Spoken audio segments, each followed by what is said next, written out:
Drugs అంటే గంజాయి కానీ ఇతర డ్రగ్స్ మీద చాలా కఠిన చర్యలు తీసుకోవడం జరుగుతూ ఉంది. మనకి రాజమండ్రి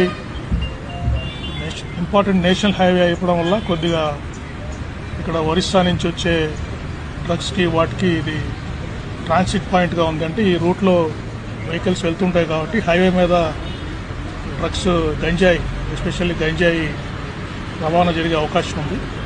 అందువల్ల ఎప్పటికప్పుడు లోకల్ పోలీస్ కానీ స్టేట్ ఈగల్ ఫోర్స్తో కానీ సమన్వయం చేసుకొని ఈ గంజాయిని ఎప్పటికప్పుడు పట్టుకుంటున్నాము. మనకు వచ్చే గంజాయి అంతా కూడా ఇప్పుడు మన రాష్ట్రంలో ఏజెన్సీ ఏరియాస్లో అంతా కూడా సాగు బాగా తగ్గుముఖం పట్టింది.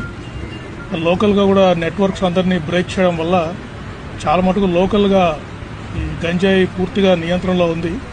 అయితే ఒరిస్సాలో ఇంకా కొద్దిగా కల్టివేషన్ ఉండడం వల్ల అక్కడి నుంచి చాలామంది అక్కడికి వెళ్ళి తీసుకొని వేరే రాష్ట్రాలు వెళ్ళేటప్పుడు మన హైవేని వాళ్ళు వాడడం జరుగుతూ ఉంది. దాన్ని కూడా ప్రత్యేక నిఘా ఏర్పాటు చేయడం జరిగింది.